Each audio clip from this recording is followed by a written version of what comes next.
right, my friends, welcome to episode 379 of Prof and Dev Play Games. My name is Larry, the professor. Over there is Anthony, the dev, and we are on the eve of the Mario movie, which we were just talking about off mic. Mike, this is going to be the one thing that gets me back to the theater. See Mario try to rescue Luigi. It should be good. Like I said, I'll probably be seeing it with family on our little small local theater. Mm-hmm. Because it is coming there. But we were talking, I saw the D&D movie, which I highly recommend. It was fun. If you like fantasy, go for it. Yes. It doesn't do anything like heavy-handed or fourth wall breaking of like we're playing a game. It feels like a game, like a campaign, like a mini campaign. It weirdly, the characters they chose. So when you think about like the D&D, the core D&D party, you usually like think of like fighter and wizard and cleric. Yes. And rogue. So this movie doesn't, like, the main cast is a bard, Mm-hmm. a barbarian, a druid, and a sorcerer. Oh, interesting. With guest appearances by a paladin and a rogue.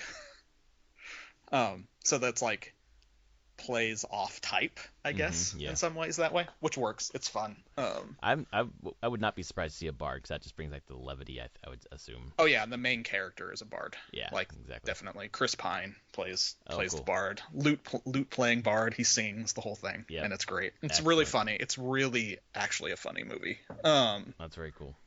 So just yeah, and it's Forgotten Realms, and it's kind of those, if you know it, you know it. If you don't, still just fun, weird fantasy creatures and places. But I was kind of surprised how deep they went with the cuts into Forgotten Realms for people who knew. Yeah, I don't know much besides like drow elves or whatever, dark elves or something like that. Like, weirdly, no drow. oh, okay.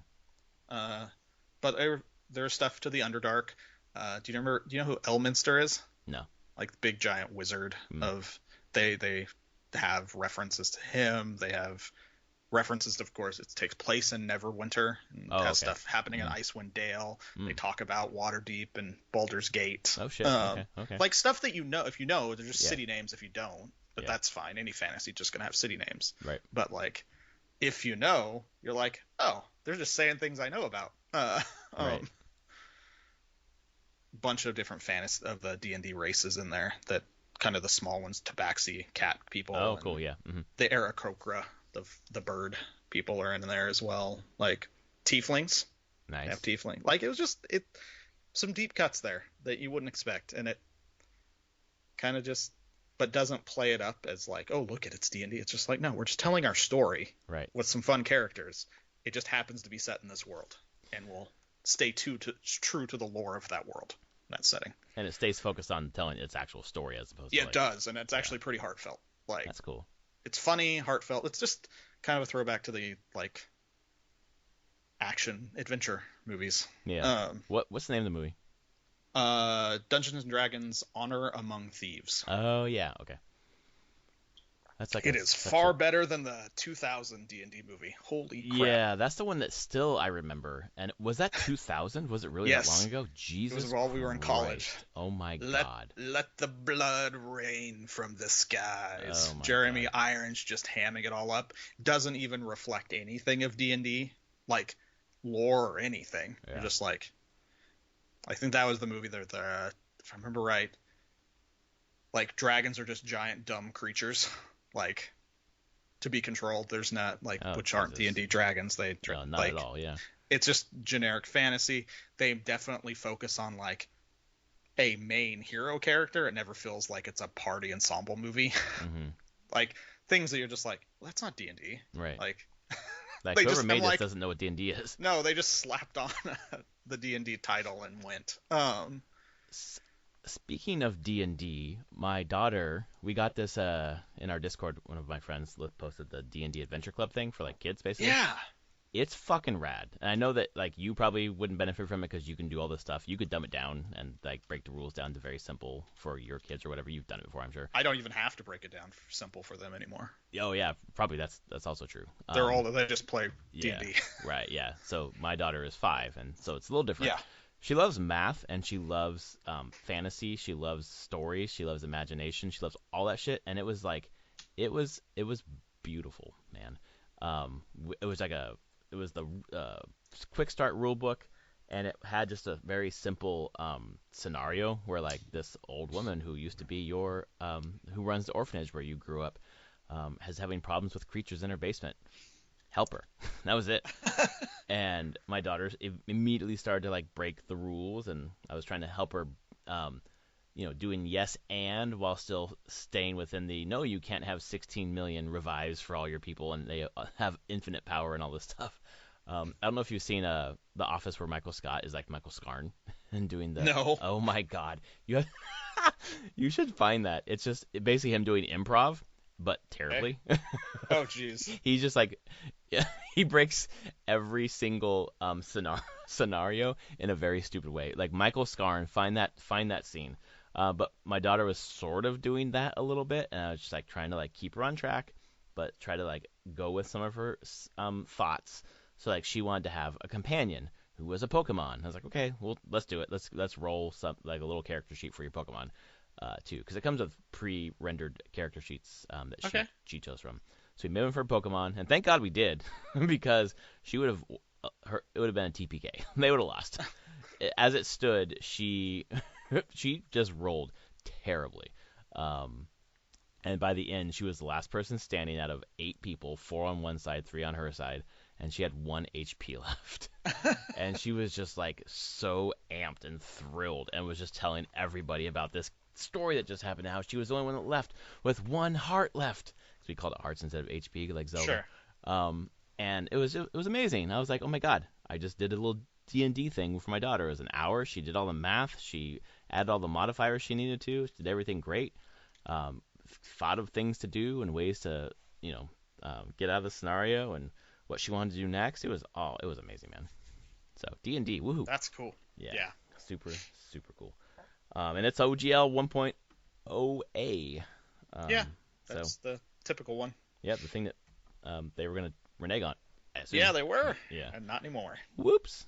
So, anyway. This week, we actually will get to talk about video games eventually. We are talking about the Breath of the Wild sequel, Tears of the Kingdom, and what they showed off. We'll do that first, and then we'll move into E3 is Dead, Long Live E3. So why don't we start with that 10-minute direct? Whatever. I'm going to call it direct. It kind of was. Where it's just Aonuma, I'm going to play for you for 10 minutes, and then, no, you're not. It's jumping from like scene to scene to scene. Sure. But nice But staging, showing stuff for 10 minutes. It was the most gameplay we've ever seen. Oh, just yeah. Straight gameplay. Being like, all right, I know that this is a sequel to Breath of the Wild. What does that actually mean? Yeah. And so it means a lot, actually. I can see what they spent 6 years working on. So they showed a couple of abilities. One was Fuse, where you put Fuse? The first one they showed was Rewind. Did they show Rewind for? Oh, you're right, because I went up to the. Okay, yeah, let's start with that. Go ahead. Or was it Rewind or Reverse? What was it called? I think it was called Rewind. I could be wrong on a Reverse, but basically, you select an object, and it will rewind through time for a certain bit, and like roll back up hills, I assume, or things. In this, they showed a rock had fallen from the sky. You put Rewind on it, you jump on it, and it takes you up into the sky as an elevator, basically. So cool. I assume that there are other uses for this ability. Like, it's a Zelda game. They're not making an ability one-off that this is the only thing it does. So I can only imagine there's like a bunch of puzzles also built around this rewind mechanic. Yep. And we've seen it in previous trailers where we saw that it's like yellow frames of the thing going up in the sky, and we're just like, what the fuck is that? That's a power, and you get up to these islands in the sky, and there's not a small number of them. It's like the best, and like, I don't know the trajectory from like Skyward Sword to Breath of the Wild. Like, there's so much connective tissue there to now this, where it's like, yeah, we're gonna come full circle with Skyward Sword. We're gonna bring the Skylands up, and you're gonna go traverse these dotted islands in the sky. It's so. In Breath of the Wild, and I think in this one too, where like you have like shooting stars that land, can you get on a shooting star, reverse it, go into space? Like, are we gonna have space Zelda? We'll see. That's the thing with it. I just don't. they are not ones to make one-off abilities that kind of only do one thing. So I have a feeling it's going to be used in a number of places throughout the game, in weird ways that are going to blow people's minds because it always happens that way. Oh yeah. But they only show this use it one time to show this, like as a way to get up there. Although they do mention there are other ways to get to get up into the sky. Yeah. We'll see what those are. Well, but then they get to. No, they pick up a branch. They do. They pick up a branch, and they show you very clearly that weapon degradation is still there. A few swings, it fucking breaks. He picks up a new one. It breaks. Yep. And then he defeats the enemy, and then he does, I could do this, and he picks up a rock, and he attaches it to the end of his stick, and now he has a fucking stick rock. And it's like way more durability, and he just fucking clubs the fuck out of this enemy. I mean, the key thing is the stick was damaged, was about to break. Yeah. It even said so. It was about to break. And as soon as he fused the rock to it, it lost that. It dealt way more damage and didn't seem to lose much durability overall. Exactly. So this is their answer to repairing. Like, I think it's this is their answer. Like, people like, we hate weapon durability. We want to repair stuff. Or they're like, well, here it is. Yep. We're just not going to do it the way you thought like the straightforward way. We're going to do it the most ambitious way we can think of. And the way that you can combine so many things. Everything? Like, there's the thing that's interesting is like it changes the size of the thing. So it's like a huge log. You attach it to your stick and it becomes like a small log attached to your stick, which is fine. I think is a great answer to it because people who did like the weapon durability thing, like you still got it. And then for people who didn't, like you can make that thing last longer, a lot longer. A lot longer, and you can do a lot with it. I'm like, I want to attach, like they show a long pole and attach a pitchfork to it. It's just so long. It's just a longer pitchfork now. I'm like, I want to attach the Master Sword to the pole. Oh my god. And so I can basically have a Master Spear. Yes, exactly. Dude, I wonder if you can do that. Why? I mean, that's the thing about it. I'm curious what they will not let you do. They tend to Nintendo and typically the designers on Zelda, they tend to shy away from not letting you do things. Yeah. Like they don't want that feeling of like arbitrarily being like, "Oh, you can't do that." Like, we gave you these abilities, they should work. So I assume it works in some way. Like, I'm like, can I fuse like two swords together and make like a double-sided sword? Dude, you gotta imagine you're able to make like the what was Darth Maul fucking double-sided whatever. Why not? Like, what can I do? Can I fuse three things together? You know, just stuck at two. Can I put a sword at the front of my vehicle and ram things with it? I mean, because that's what they get to in the next part of Fuse was.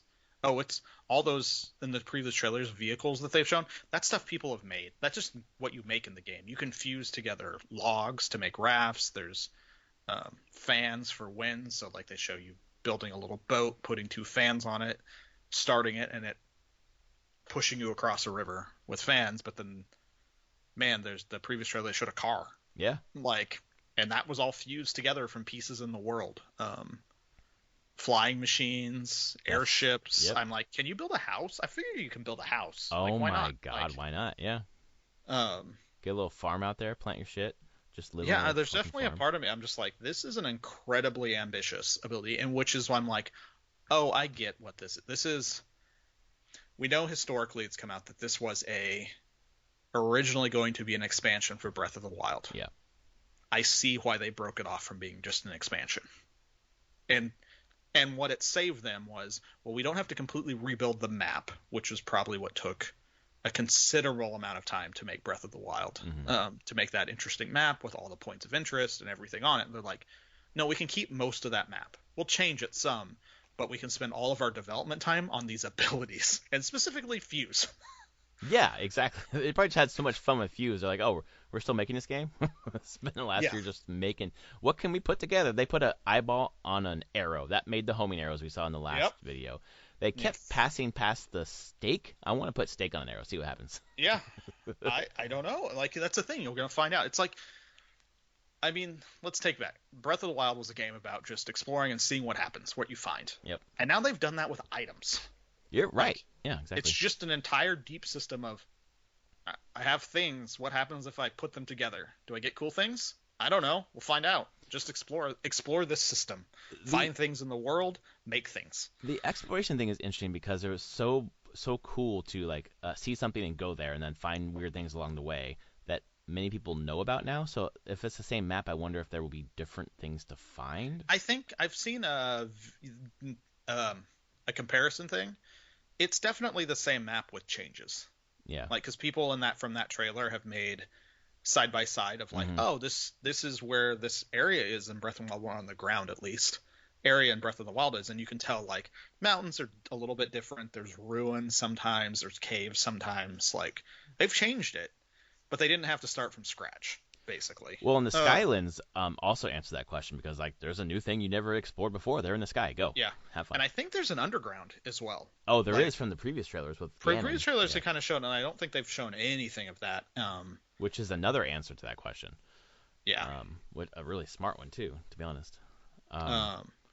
It's big. The fusing ability for the vehicles or whatever they call it overhand, which doesn't naturally fit in my head like overhand, but whatever.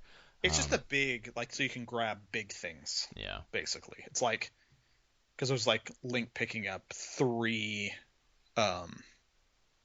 logs fused together, and normally you wouldn't be able to do that, but it's basically a heavy lifting ability. Right.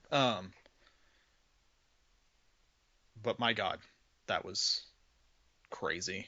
I don't know. The possibilities are kind of insane to me. And also the speedrunning community is going to go insane with this game. Well, and that's the thing that's so smart about this, honestly, is like Nintendo seems to have leaned into the memes that came out of this game, and what kept this game alive is like the physics and how people just put shit together. And it almost feels like one of the first times or one of the standout times where Nintendo is like, yeah, we will let you play how you want to play it, and we'll enhance it. You had a great idea. Let's make that better. It was their idea originally, but I don't know if they intended for like some of the bizarre shit people did with that physics engine. I don't think they did, but they also didn't care that people were doing it. Yeah, exactly.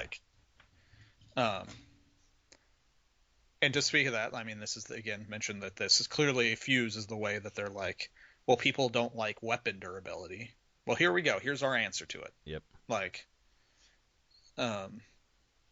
But we still think durability matters and we want it in the game, but we'll figure out a way that can mitigate it and allow players to do that. And the final ability they showed mitigates another complaint people had about climbing in the rain. Oh God, I forgot about that. Yes. You get Ascend. At first they show you like you're in a ruin or a building and you want to go up to the next floor. You just do this Ascend ability, and if you can, a little like decal kind of image appears on the ceiling above you, and you can activate it, and you just go to the next, like through a portal into the next floor. And of course, then they go down and they're like, it doesn't just work in buildings. Let's go into this cave, and it's on top of the roof of the cave, and you just ascend. Takes a few more seconds, showing like Link swimming through the ether, I don't know, and popping out on top of a mountain. Yeah, exactly. It's that I don't know thing. I'm like, okay, everything else I can suspend disbelief for. He just went through solid rock. Yep. Okay. All right, I'm there for it. But I think that's a way to answer the climbing in the rain. Yeah, exactly. Like I still want to get raining. Up there, if you can find an overhang or some way that you can get under something and ascend up, then the rain doesn't even matter. Yes. Right. Well, and it just makes that traversal. Not every place is going to be like that. And You're still going to have to deal with it, but it's at least another point of mitigation. Well, it just makes traversal so fast, and it makes me think there will be places where you can't do that. Like if they have dungeons, which they didn't answer in this trailer. Nope. You can't like probably ascend through the roof, but maybe you can. Maybe there's a dungeon built around that mechanic. I'm sure there is. I'm sure there's puzzles built around it. I assume there's shrines still in this game. Yeah. They haven't shown any, but I assume they're there. But when when Link was coming down from the sky, you could see like glowing like buildings, like ring buildings almost, and I was like, are those new shrines? I'm not sure. I don't know. They didn't answer it, but I did think of whenever you have the big islands and everything when you're up there, that's going to be a great way to pick out places in the distance. You're even like you higher. And just figure out where you want to go. And I love that there's absolutely no loading times between doing it. I mean, they show you just jumping off, falling off / jumping. I'm interested in draw distance on this old Switch. It's not going to be amazing. Like, well, they showed the draw distance is really far in general, like, but it's pretty low level of detail. Yeah. So pop in might be pretty pretty big. I mean, it's a Switch. The poor little thing can only do so much. What a beautiful fucking console, though. Like, I'm down with Nintendo's whole. We don't need to be the most powerful to be like your favorite console of all time. No, we also don't need to be the most powerful because we want to be fucking profitable. Yeah, exactly. We are a business. We need to make money. Yeah, we're not down with this whole like subsidize the cost of our console and hope that people buy games and that's how we make our money. It's like, no, it'd be nice to make a little bit of profit on every console as well. Yeah. Like that just there's a security to that as well. Yes, true. And they're selling people multiple Switches because later in the trailer they announced some hardware. They announced the fucking Pro Controller, the Switch case, and then the OLED Switch. Which I was like, I'm not buying any of this stuff. I know you said that. You really I did. Said I that. fucking said it, and then it popped up on Target, and I was like, I'm gonna grab this because this is probably gonna sell in like 3 minutes. It didn't. You might still be able to buy it for all I know. No, you can. I can get one from Amazon right now. Yeah, exactly. So I thought it would be a little more rare. So I'm like, okay, I'll grab it, and then I'll just cancel it if it's not, which is fine, which I may still do. But I don't think it's gonna be rare. Is the thing. I think they're making a lot. I think they are too. They should, and I think they're making. They want to make the Switch the most high-selling console of all time, best-selling console of all time. But the more now that I have it, at least pre-ordered, I'm like, you know what? I don't have an OLED, and I normally play in handheld. Maybe I will keep it and sell my old Switch, which would make it the third Switch that I bought. That's true. I haven't decided yet. I may just cancel it because I don't really need it. But I'm not gonna like whenever the Switch 2 comes out, I'm not gonna like sell my old Switch and get the Switch 2. I'm gonna keep my Switch. So yeah, even if I get a late model Switch, I probably end up keeping it. Plus, I don't trade in my hardware ever. I traded in my base PS4, and that's the last time I traded something in. I can see that because you got a Pro. I got a Pro, right? Yeah, exactly. Which is still a PS4. I still kept the PS4, exactly. Yeah. It would be my equivalent would be trading in your PS4 or even your Pro for a PS5. No, I would never do that. I keep I still have my Wii U, which I use weekly. I still have my GameCube. There you go. And 3DS, which we've been talking about. We're gonna talk about that later and my today. DS and my GBA. There you go. Damn, I found my freaking GBA. I still have that thing. I wish there's no way I sold it. I don't know what I did with my GBA. Yeah, you've moved a couple times. I mean, yeah, exactly. God, that thing came out in middle of 2000, 2001. Yeah. Mm-hmm. You moved a lot since then. Yeah. So it wouldn't surprise me. Lost in a shuffle somewhere, which sucks. But is what it is. Yeah. So, I mean, they're bringing the GBA games onto the Switch, so that's fine. Yeah. I mean, I'll just play. If I was gonna play any GBA games, I'll just do it on a DS. Well, yeah. Because that is actually backlit. Well, my fucking GBA, I ripped it open and I fucking I modded it. I soldered on a fucking light, so mine was backlit. So that's why I'm thinking I didn't sell it, but I lost it clearly. Yeah, that's sad. It sucks, very sad. But whatever. I'm not selling any of my consoles now. I'm not. Nope.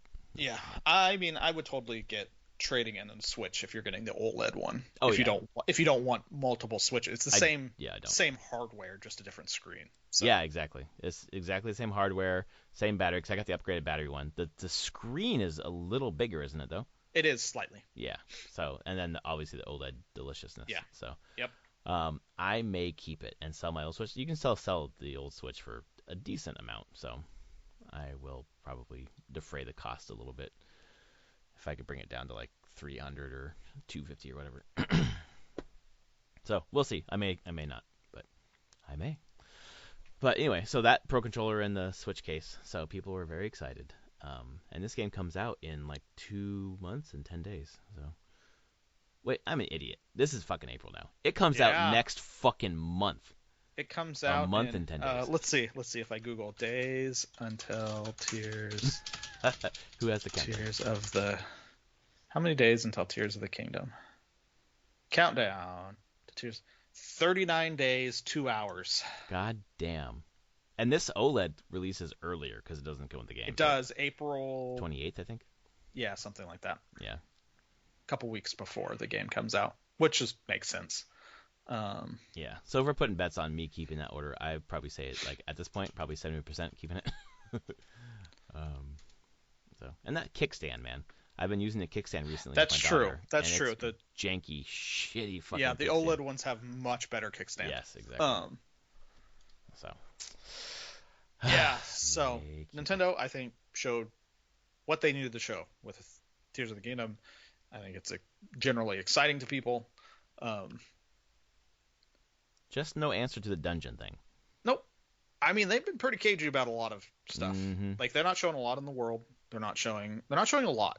Right. Not much of the story. Got a little bit of Ganon.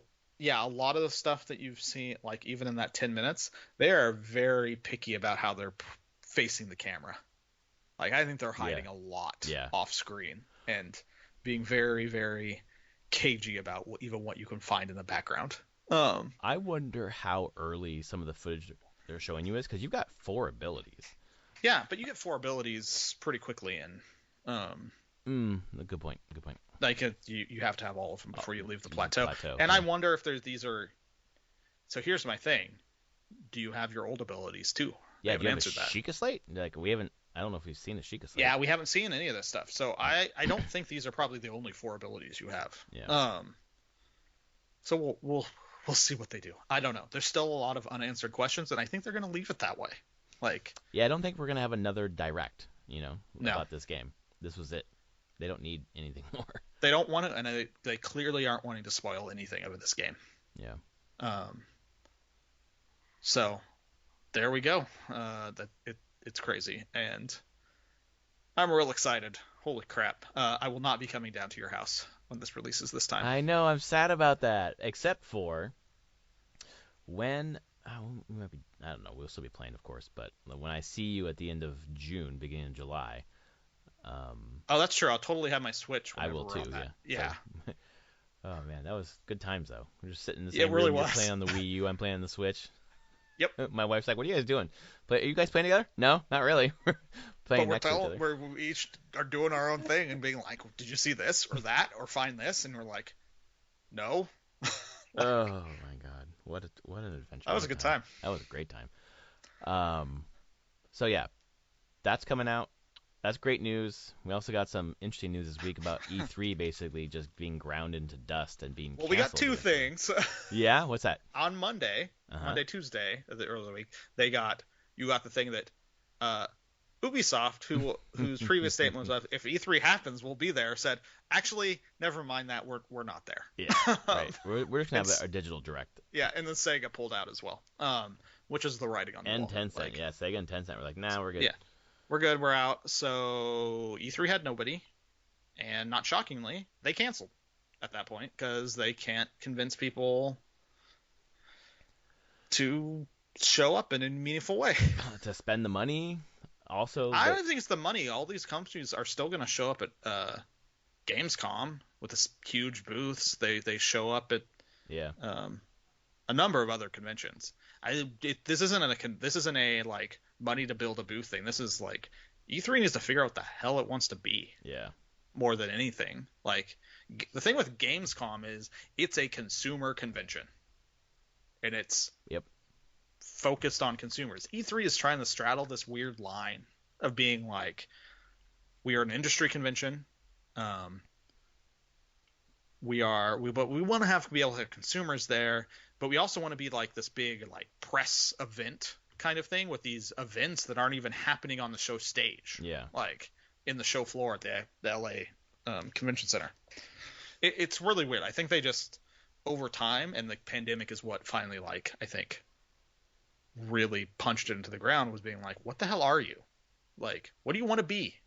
And why do people care about coming to you from a game developer standpoint? Like, what is important about E3 at this point? Even like a publisher standpoint, where you're like trying to get like Toys R Us and fucking Kmart or whatever else in the back room to figure out what they're gonna pick up. Like that doesn't. That doesn't track anymore. It doesn't really. No.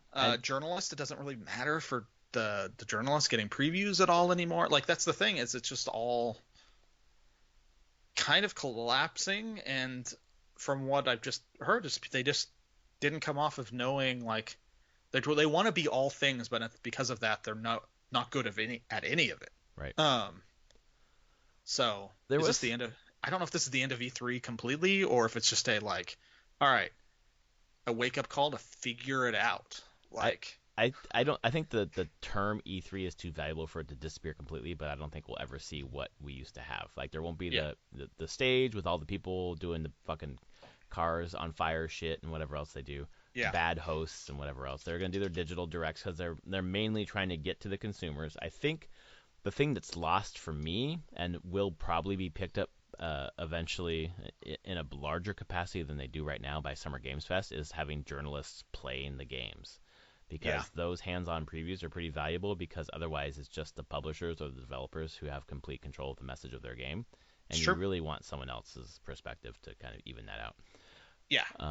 In my view. But I think E3 will be back in some form. The name's too valuable, but I think Jeff Keighley must just be like, I fucking told you guys. I told you guys. You told me I was stupid. I said, fuck you then. I'm leaving, doing my own thing. And here I am, still standing. Yeah, and now basically, doing his 2 big events a year. He has the big awards, and then he'll do Summer Games Fest stuff. Which is really the whole summer, because it leads into Gamescom opening night that he does too. So. Yep. And Gamescom will be the big consumer convention. Yeah. And most people don't go to these things; they just experience them through the internet. So my experience isn't changing. I mean, I liked going to E3 with you in 2018. It was a fun time, but I don't need. I'm looking when I went. I've gone twice. Went in 2006, and there was about 60,000 people there, and that was LA Convention Center.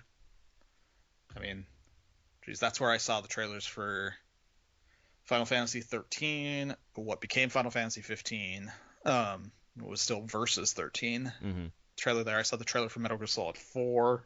Like, but I don't even know. It wasn't, I believe, open to consumers. No, it wasn't. No, it was not. I still, like, it was still a huge convention. I think there was like 50, 60,000 people there. Industry press, yeah. Yeah, you still had to have, like, it's super easy to get around, but you had to have, like, some proof that you were in the industry. Right. To some company. Mm-hmm. And I was at PodCap at that point, and I could be like, I'm here. I may at that point not be working directly on games. I was just sysadmin there, but that got me through the door. Yep. And I got to go and have a blast. I'm glad that I got to go with you. And then 2018 was cool. I'm looking now, 70,000 people there. That was when it was consumer open to the. It was mixed. So you had. How did it work? There was definitely a day that wasn't open to consumers. The first day wasn't, and then the morning of the second day wasn't, and then it opened halfway through the day. But we were there. That's when you were your up here. Company, right? Yeah, I was there with Ghostly Bear. Yeah, exactly. And so I went the first day and wandered around, and then the second day you came in the morning, and we went in. We were there partially when it was closed to the public. I remember we left and came back in when it was open to the public, and it was very mobbed, a very different feel. Oh yeah, absolutely. And they wouldn't let us in that second time. Right? Oh, they didn't. That's right. Because the backpack thing, we're like, we brought our backpacks this morning. Like, well, they but wrong. That was okay. And that was also not to the public, so things changed. Yep. Because I took the train up. You got there pretty early. I did. I took the train, and I came back that night on the train, if I remember correctly. We didn't stay the night. I don't think. I think it went back. You didn't. Yeah. So that was the train where I played and beat Chrono Trigger. That was the first time that I beat Chrono Trigger. first. And it was a great experience. E3 is a spectacle. Yeah, and that man, was, it that was one then. was still a spectacle. It was. 2018 was totally a spectacle still. Yep. You got all the you had all the presentations, and they happened at different places, not just in the expo hall. But the expo hall was full of things. Like, it was full of. I remember Bethesda had their giant booth, because I have pictures of us. Like, I think they were doing Fallout 76 at that point, potentially. But Nintendo and Microsoft and Square, Ubisoft all had booths in the show floor and were showing crap. It's loud, it's crazy, lots of lights. But I didn't go 2019. And then, of course, it got canned. And then exactly. And they did 2021 online, and I think that made people be like, well, we just do this online all the time. Yep. But so the thing is like, the history of E3 is very interesting, and that, like, I went in 2006, and I would say at that point it felt like it was going to be the last E3 of that type of, like, big, lot of people, but industry only, because the next 2 years after that, they rebranded as the E3 Media and Business Summit and only let 10,000 people in. They did it at the Santa Monica Airport, actually. Like, at the airport? Big hangar. Yeah, and because it wasn't really, attendance was basically for Microsoft, Nintendo, and Sony gave presentations. Yeah. Like, they cut it. It was just media and retailer attendees. And then the next year they're like, fine, we'll go back to LA Convention Center, just a part of it, and they only let 5,000 people come in. Like, that wasn't like, there was more people that wanted to come, but they were like just strict on, like, nope, it's only like the main people from the publishers and retailers and press. That's it. And you had to, like, they were not letting a lot of people in. Right. And then that backfired, and they went back to what we kind of went to. And that was what ran for about a decade like that. But it was weird, because that was a point when because I remember E3 2006, the whole thing was the publishers were saying, this is too expensive. This is so expensive to build these booths and come and send people and do the whole thing. And they're like, all right, we'll do it this way. And then no one liked that at all. I guess that's the monkey paw thing from the publishers. They're like, but not like this. Well, and they put so much, money for sure, but, like, time and effort, and, like, sometimes those booths would, like, spoil things, and the photos would come out early. Like, there was so much to it. When we went to Nintendo, it was just like, I remember a big red carpet with, like, just tons of lines. Like, it was not the, like, diorama kind of stuff that they had done previously. Nope. So, there's something to be missed from having E3 gone. That it may come back, but then, Keeley's thing for the industry may be something. I think GDC really offers a lot to the industry that obviously E3 never did. That is not going away, GDC typically doesn't. It's weird. GDC is very much about business dealings. That happens a lot there, but you don't get a lot of, like, press previews or anything like that. Publishers don't go to the GDC and show off their game for the most part. It's a very weird thing. I guess I just mean more like the big in-person gaming things. Like, GDC's fills some it does some piece. It fills that industry piece specifically. Like PAX does, like, the consumer piece. Yep, and Gamescom does the consumer piece. And Gamescom too. And then who knows what Summer Game Fest is going to become, in a couple years. Maybe it will fill the void that, in a new way. So, have you seen Gamescom's attendance? Last Gamescom of 2019. It was like 500,000 people, wasn't it? 373,000 people. Right. That is so it's insanely massive. huge. I do not want to be there. Never. Nope. That's so many people. Too many people. My gosh. I mean, the first Gamescom was 245,000. Why? How was their spot big enough for all those people? Conference hall big enough for all those people? I guess I think about, like, Comic-Con. Like, how many people, I thought Comic-Con was like 120,000. Is that over the 3 days, or is that 125 per day? No, that's just. The San Diego Convention Center is not big enough to hold Gamescom numbers, so. About 135,000. Yeah. unique people is what it can do. Yeah, yeah, unique. That's and it kind caps of out. Like that's just like that's. Oh, they have no more space. That's it. It's like that's where we're at. Yep. Like it just kind of floats right around between 130 to 140. So Gamescom is over twice that. Yeah.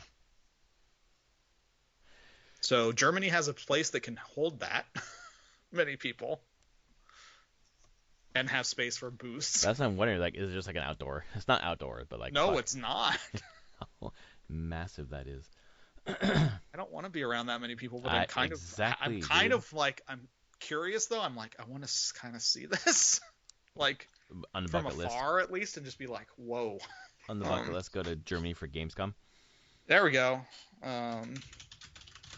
Prof and Dev Play Games podcast going to Germany. We should figure that out one day. That would be a lot of fun. Sure. I studied German in 2nd grade, so I will be your tour. Let's do it. Why is this guy talking about Tenenbaum? That's the only word I know. But yeah, I think E3 in some form will be back. I don't know what form it will be though. Yeah. I still, for this summer, do you still think we're going to be getting a bunch of? I mean, some of them are already pegged. Xbox and Ubisoft, for example. Yeah, and Sony. Conferences and stuff. Sony's going to be doing one, I'm sure. And yeah, the rumors they're all going to. Yeah. They're all going to do it. Maybe sometime. Not Nintendo. Nintendo didn't last year. Fuck. Yeah, they did it. When did they do theirs? They did theirs at a different time, but yeah. They still did a direct the whole thing. Like, and I feel like they'll do the same thing again. Yeah. Once Zelda's out, then they need to tell us what the rest of the year's gonna look like. So. Yeah, pretty much. They'll get there. I bet they'll get there in June or July. Yeah. They'll let everyone know. Yep. I'm excited. What Pokemon games are coming in the fall? Because that's probably a thing. They've already done that. That was at the Pokemon. Oh right, Day. There's a Pokemon Day. Scarlet and Violet DLC. That's all we're getting. Oh okay. So, which is fine.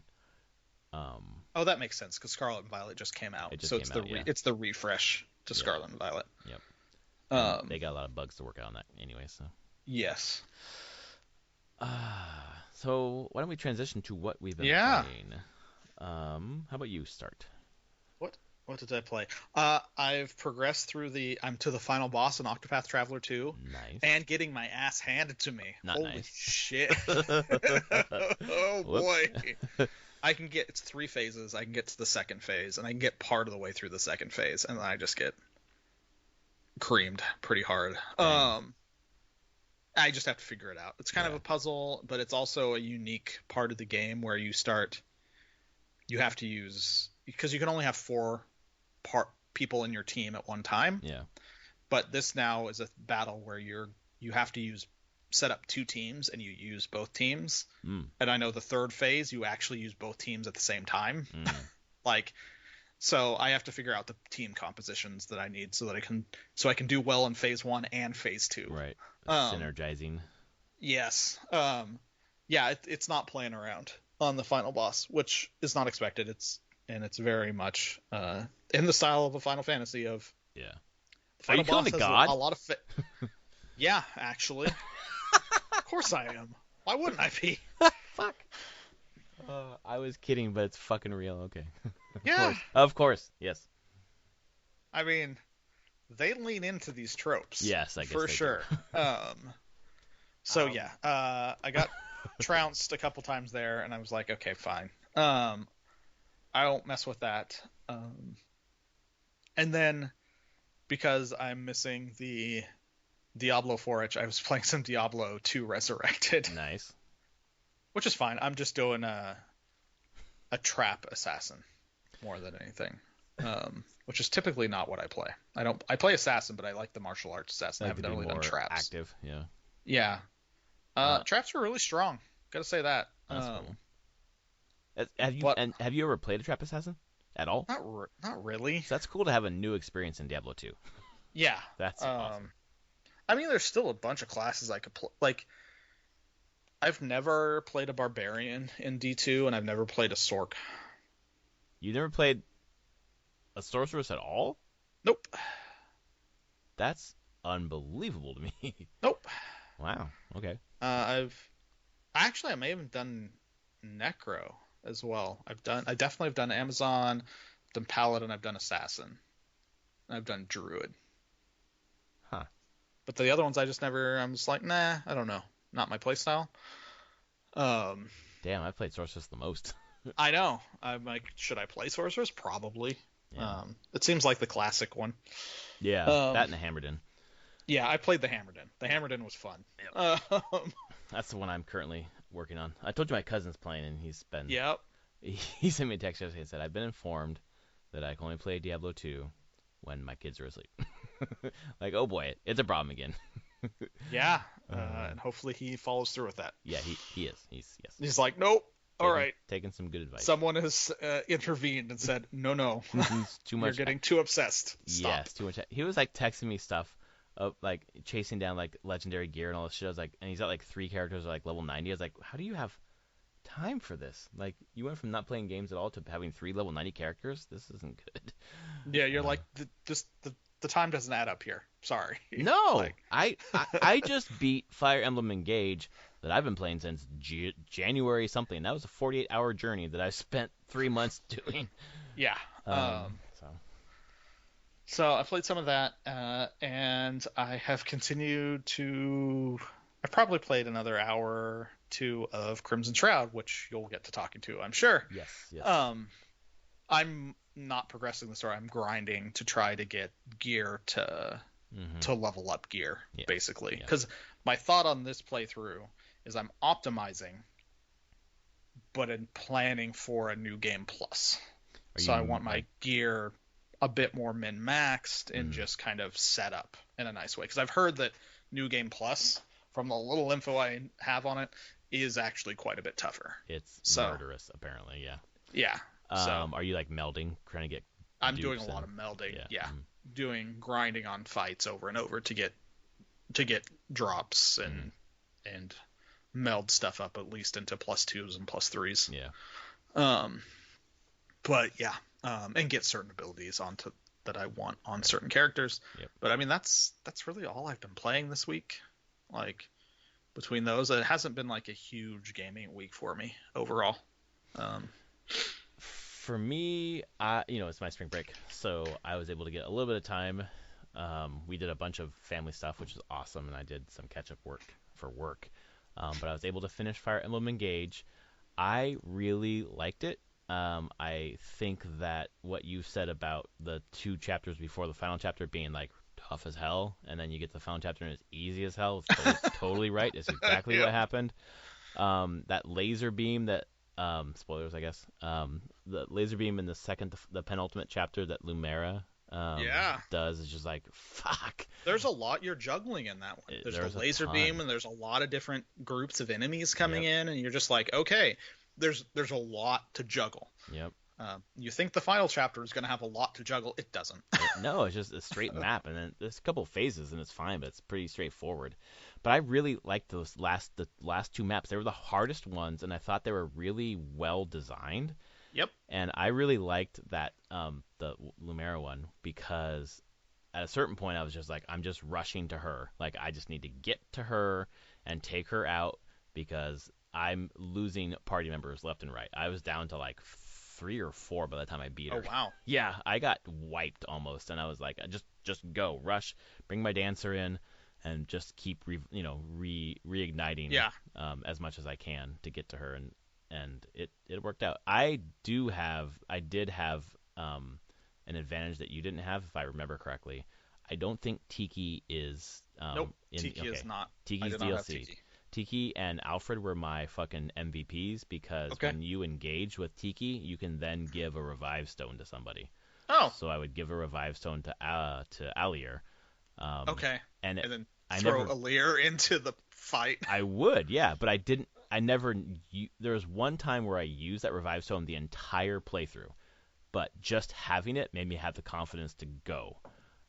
And then I just did it. There was one time where when I first fought Vale, or when you finally fight Vale, I didn't realize how strong she was. She fucking killed me in one hit. Luckily, I had a stone, and I just moved Alier out of the way. I was like, oh shit, I need to regroup. But I liked it. I found the final chapter, like the anime, like, all the emblems are together, like the celebration of the Fire Emblem history, like felt really cool. And I was like, this writing isn't that bad. And then I started to play Crimson Shroud, and I said to myself after about I'm 2.5 hours in now, the writing in Fire Emblem Engage sucks because the writing in Crimson Shroud is really fucking good. Yeah.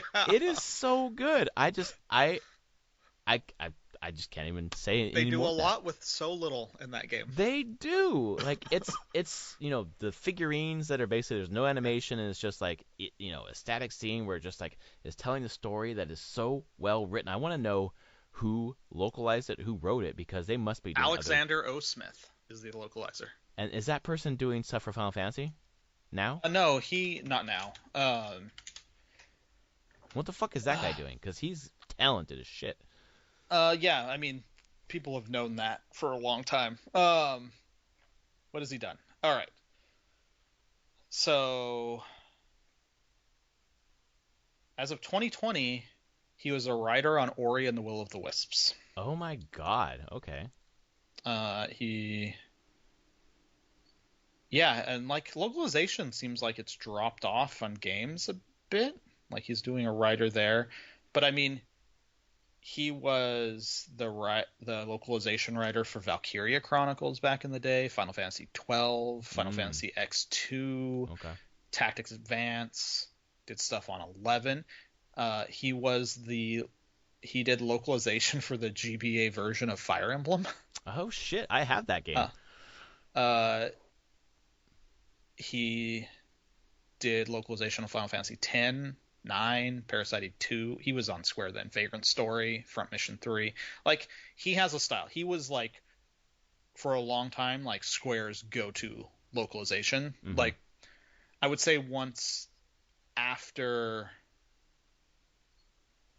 the mid-90s, basically. Like, he didn't do 7, he didn't do original Tactics, although he did do Tactics War of the Lions. He was, I think, involved with that. Okay.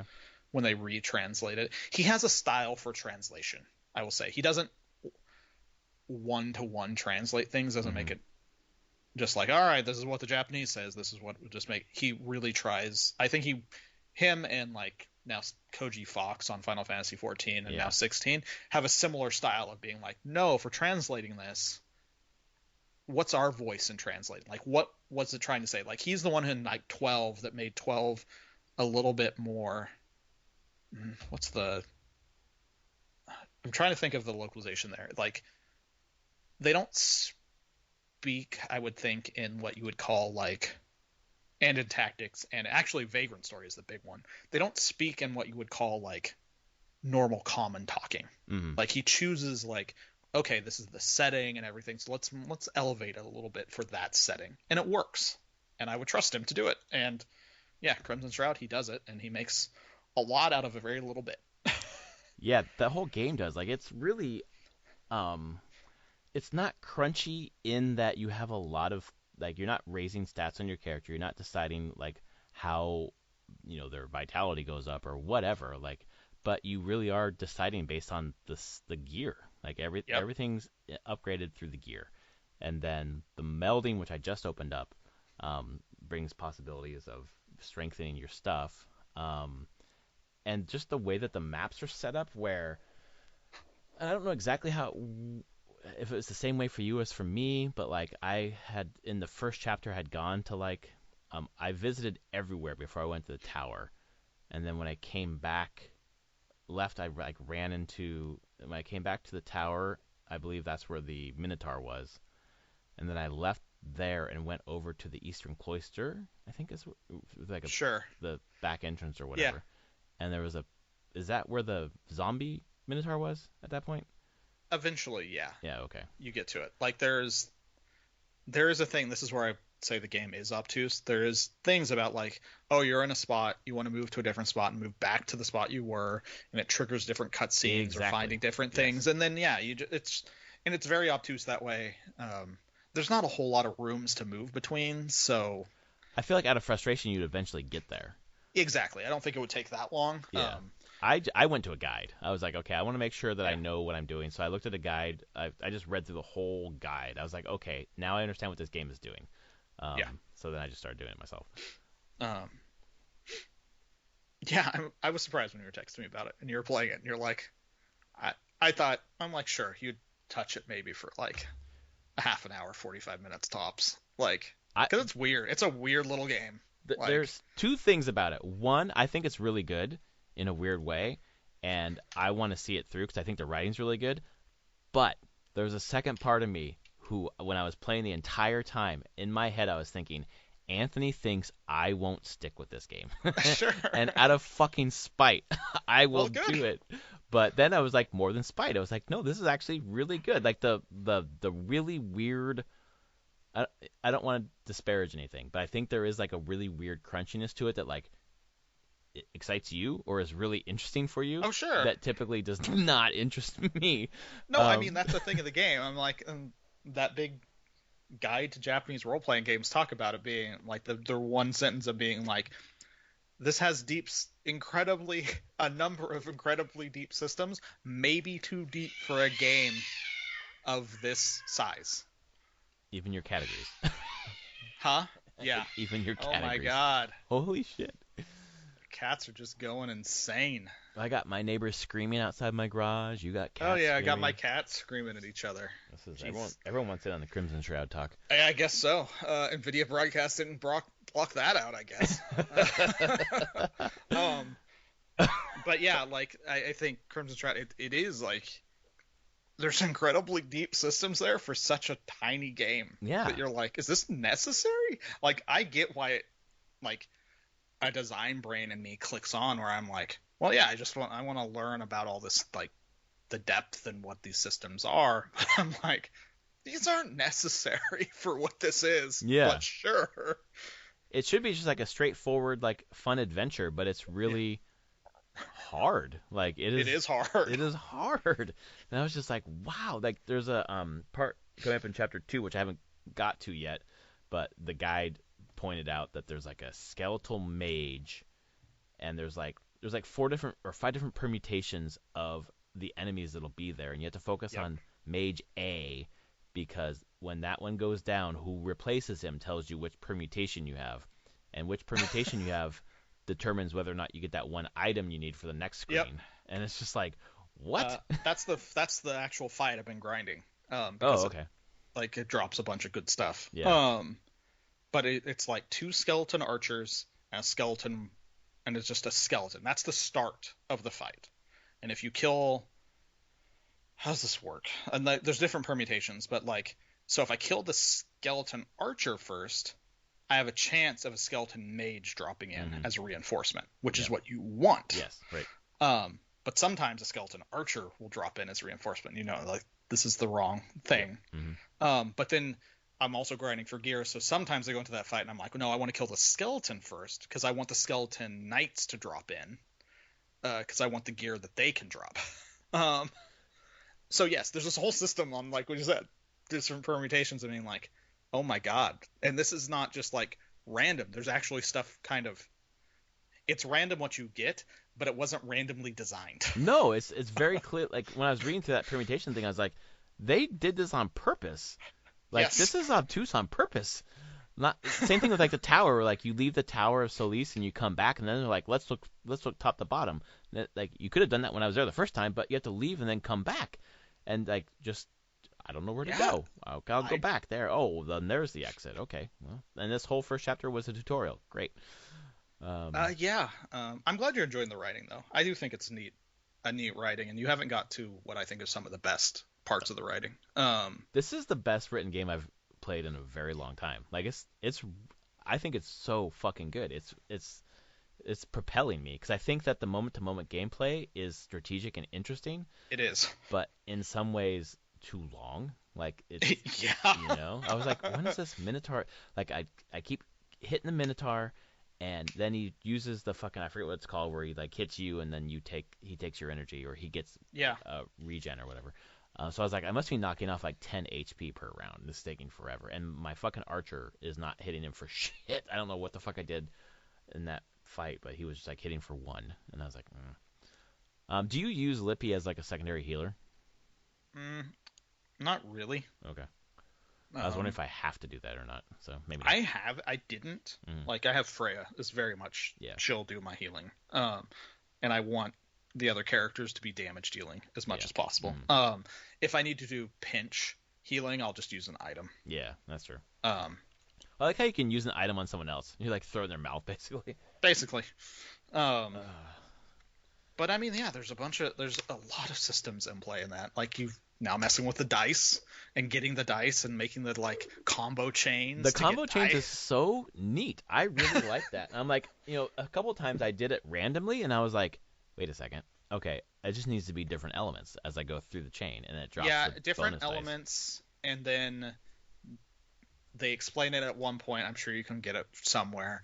There's opposing elements, and you can't do Oh yeah, the like black and opposing white element or right dark and after light or right whatever. after Mm-hmm. the thing it opposes. Right. So that will cancel your chain, which is interesting because a lot of these games truly are about like min-maxing your actions and what you're doing. Mm-hmm. But because of that combo chain, there are times when you're just like, I'm gonna do a less efficient action skill because I want to keep my chain going. Yeah.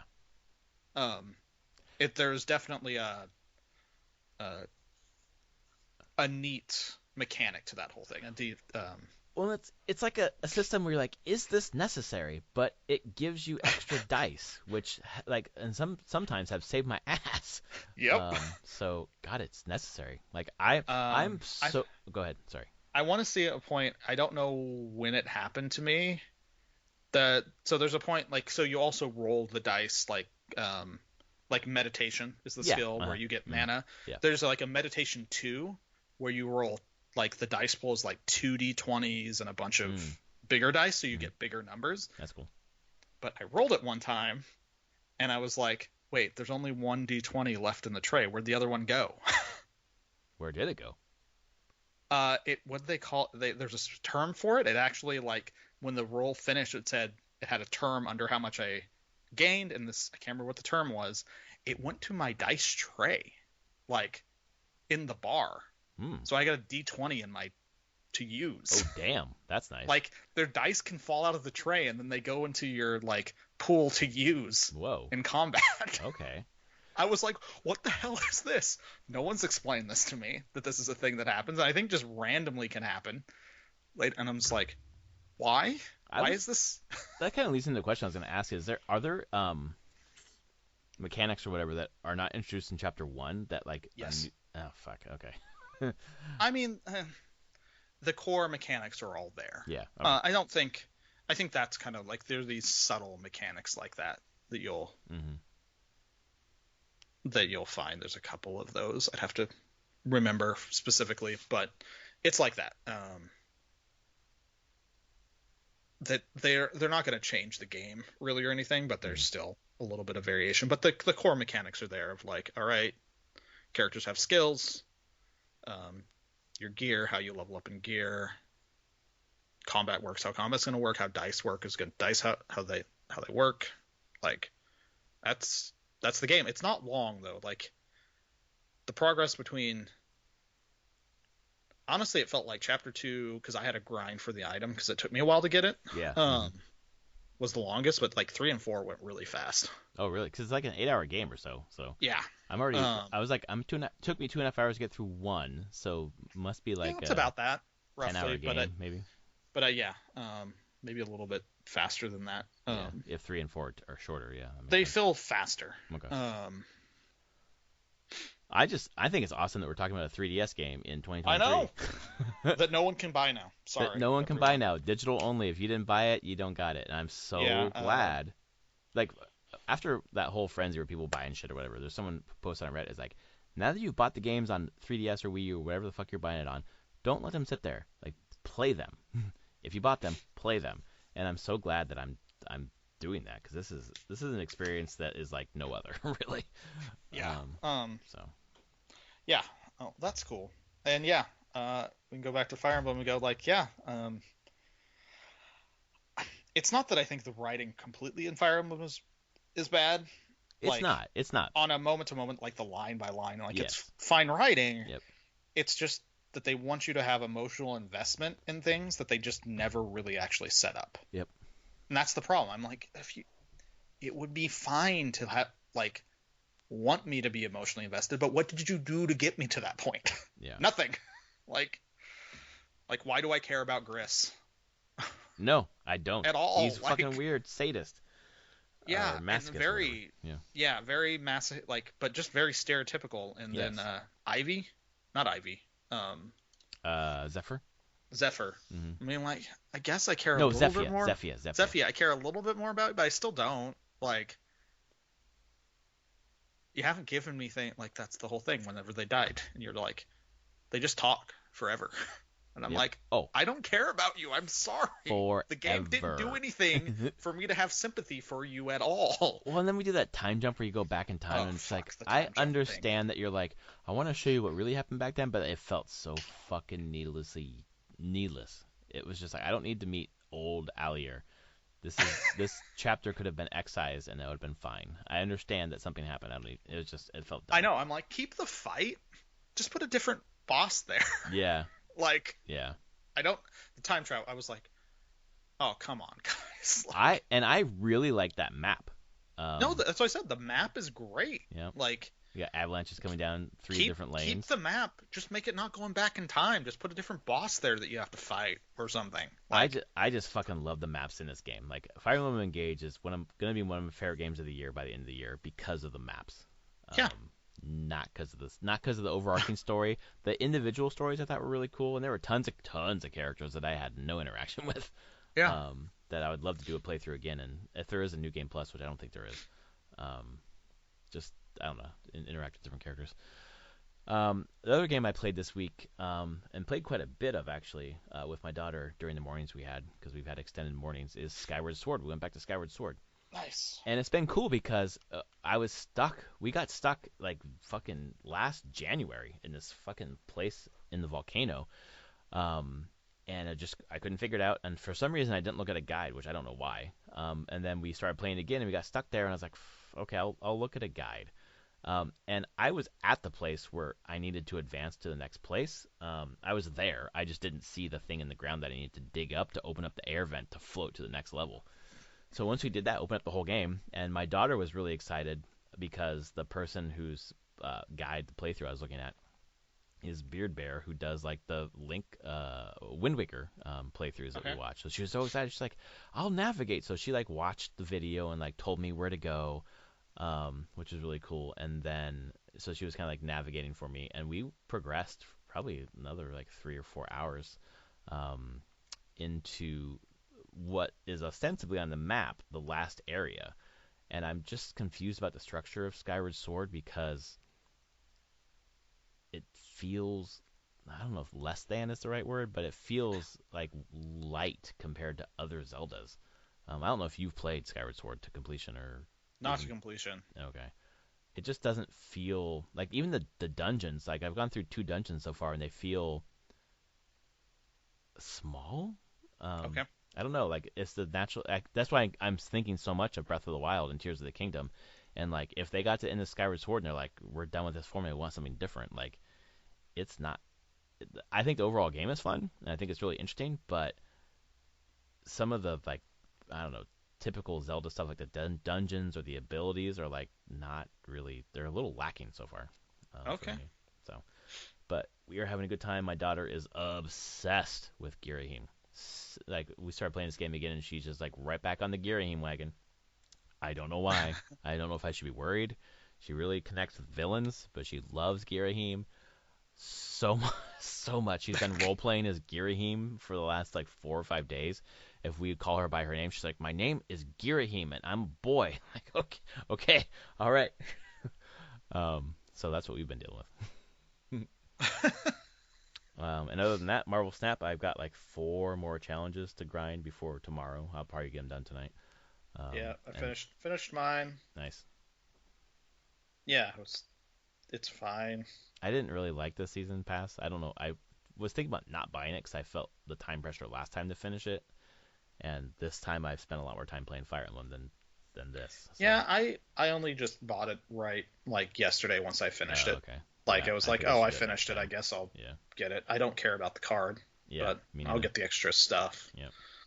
Um, Yeah, I might do that next time where I don't feel like, because right now I feel like I've paid for it, I have to finish it, and I would rather do something else. yeah, no, it was I didn't even know if I was gonna finish or not. It just happened to. Yeah. Honestly, because I was in a car a lot yesterday. That's why I finished it. So, There you go. I don't even know what the next season pass is. Nah. Yeah. I guess we'll find out tomorrow, unless the data miners Yeah, already figured it they actually. Oh no, it's Hit Monkey. out. Oh, yeah. Maybe I'll wait till the end and see if I get it. That is the pass, and then there's like a unique Cosmo and Goose Okay. variant. Mm. Yeah, this is gonna be a weird season. There's a lot of they're interesting, very weird cards. Yeah. I might not. Yeah, I don't know how much I care. Yeah, jump in on that one. But I know the one after that, the May one, is Guardians of the Galaxy, Yeah, I'm interested in that one. The movie comes out which soon-ish? is I think in May or June. Okay. So I'm pretty sure it's May. So because they're tying in Right. the season to that. Just like Quantumania. Yeah, just like they did there. Still a great game. I'm just playing a lot less than I used to. Yeah, I just finished my stuff in it. I'm having a good time, but I would say in some ways the meta is growing a bit stale. Yeah. Shuri decks. Shuri. Yeah, Shuri everywhere. Yeah. Thanos everywhere. Which I'm just like, sigh. Okay. The Shuri one though, I'm like, okay, I guess. Yeah. We know it's gonna happen. Yeah. Yeah. So. But yeah, I mean that's stuff they can adjust and fix, and I get that they're trying. Yeah. They did some adjustments to try to to the cards that Shuri likes to buff. Mm-hmm. Before just nuking Shuri herself. Yeah, right. Which is fine. They did it for Red Skull, I thought, or Red not? Skull. There was 2 or 3 cards that kind of all tied into Shuri in some way. Yeah. Into those decks, and they kind of reduced them a little bit, but I don't think it's enough, to be honest. So I think Shuri is incredibly undercosted for what she can do. Yes, exactly. But I also am like, well, you don't want to she shouldn't be a 6-cost card. Yeah. Either, and I don't think it fixes it if she's the ability to double something.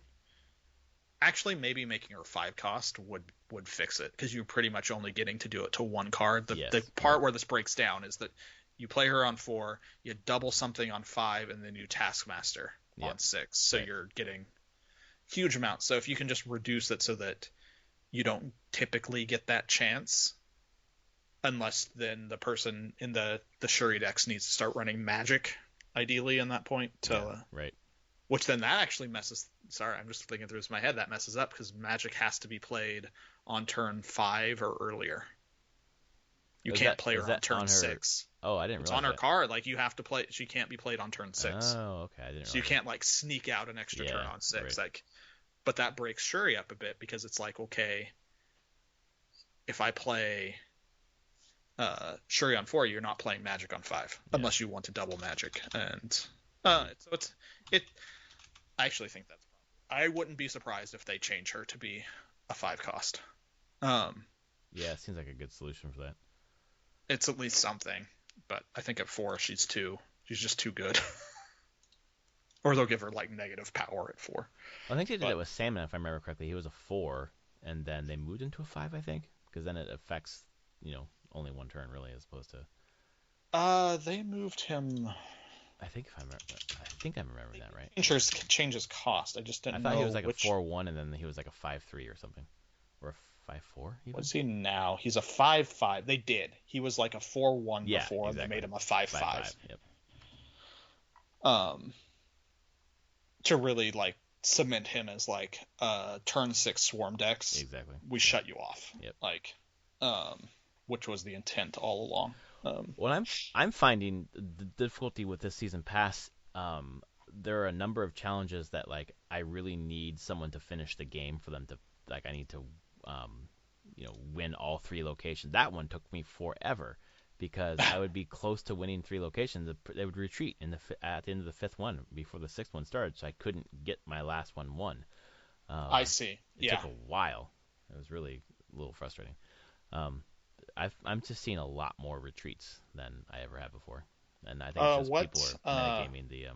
Yeah. What rank are you? I'm like 37. Okay. I'm like way low. I'm 44. So I'm not sure. But I'm definitely seeing. Yeah. I mean, I guess it's getting up higher where I'm just seeing people play smarter with their cubes. Yes, so that's they really retreat what it is. a bit more. Yep. Yeah, still playing. Yep. But we'll see what they change. I feel like if they're changing the season, then you're probably going to be another patch.